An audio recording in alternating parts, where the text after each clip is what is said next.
Okay, so in this one we're going to be looking at compound interest, or as it's also referred to, future value. So, what is compound interest?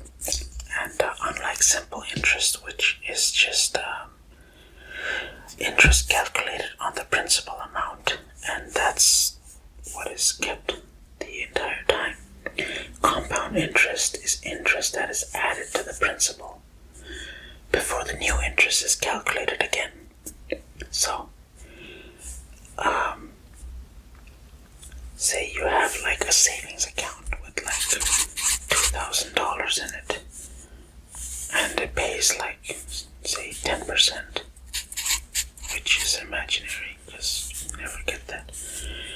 10% of 2,000, after the first year you'll get 2,200, and then again the 10% is not 200 again. That would be simple interest, but in this case you get another 220 because you get 10% of this value, the new value. So that would give you another 220. So you get 420. And then again on this, so you get another 242. So you get, 400. 242. I'm jumping ahead. So you get 642. Because it's being calculated on this new value. So this will make your money, instead of going like this, it'll make it go like this. And you want that exponential growth or decay. But in terms of interest, it's exponential growth, or like even in terms of a loan. So another thing we gotta learn is compounding period. And this just refers to the interval at which the interest is calculated. So annually means, if you have annually, which is yearly, one time per year.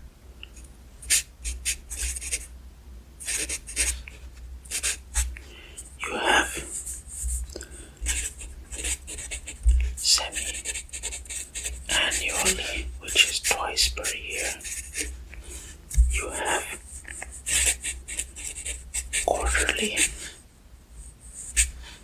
which is 4 times per year, and then you have monthly, which is 12 times per year. You can also have bi-weekly, which is 26 times per year, or weekly, which is 52 times per year. But this stuff is stuff you already know. So, let's actually just jump right into an example. Let's say in this case you have somebody who borrows money.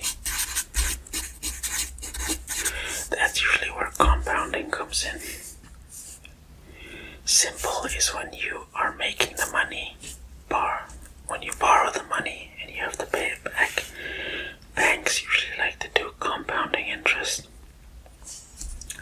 especially government loans or like student loans. So yeah, $5,300, and you borrow at 4.6%. Let's say annually. So let's check to see how much he has to pay back this guy if he borrows this money for 10 years. So we're going to be calculating in 10 years in the future. Calculating the future. I wrote it there, but yeah. Which is actually the letter A. In the future. So let's let's start calculating our 4.6% compounded every year. So, if we were to do the math, after 1 year,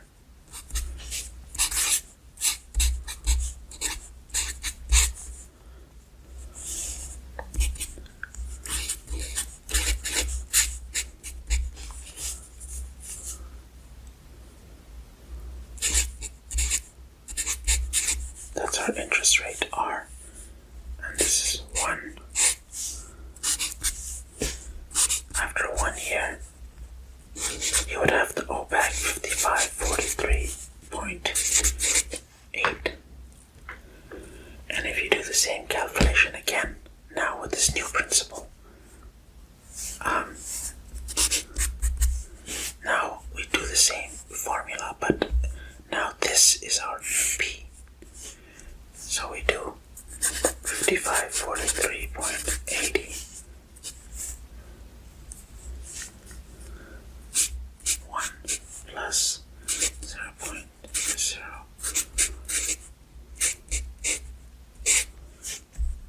You get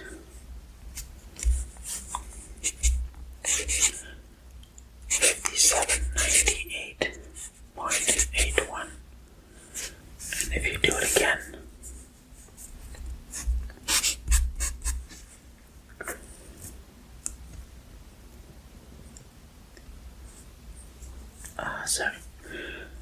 now with this as our principal, 5798.81, 1 plus 0.046 times 1, you get 6,065.56. So clearly, the one thing that we're doing again and again to this number is multiplying it by this, which is actually 1.046. So instead of doing this over and over again, I could just multiply this a certain amount of times, right?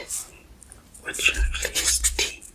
So in our case, I could actually just put in my initial 5,300 and multiply that by 10 times by this bracket, which is this number, to the power of 10 times. And guess what? That'll give me the exact number I'm looking for. 8309.84. After 10 years on this loan, you would have to pay that much back.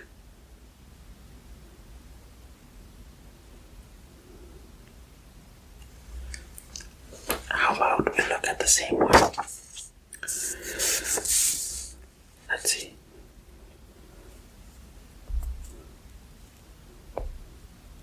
Actually, let's look at a new one. Let's look at an investment at this one. On this example, let's look at a $5,000 invested.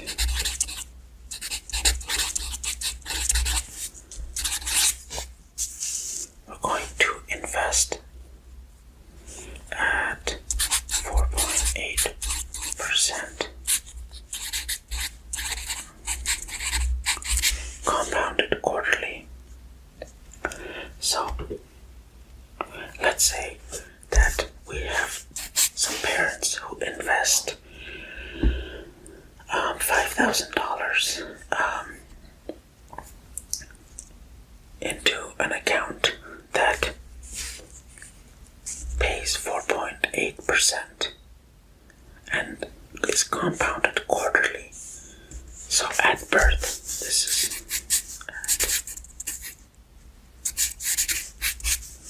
now we want to find out the amount that this will grow to at 21 years old exactly. So one of the first things things we gotta do is well, I forgot to write this properly. This is actually invested at 4.8% per year, but it is compounded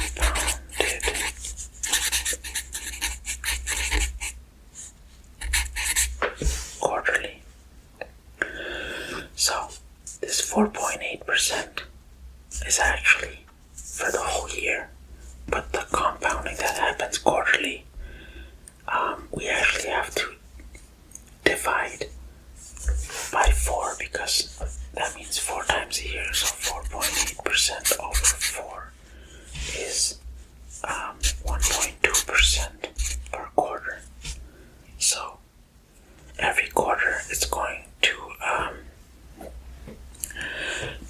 compound the interest by 1.2%, and over the year that would be 4.8%, but let's plug this into our formula. But first we need to find the term in terms of how many quarters. How many times we're going to multiply this into our principal for 21 years. 21 years equal to how many quarter years? Well, that's simple. We just multiply that by 4, which should give us 84. So we have 84 compounds at 1.2%. So let's write this down now that we have interpreted our data. So we have our principal of 5,000 times 1 plus 0.012 to the power of 84. And if you push this into a calculator, you will actually get $13,618.62.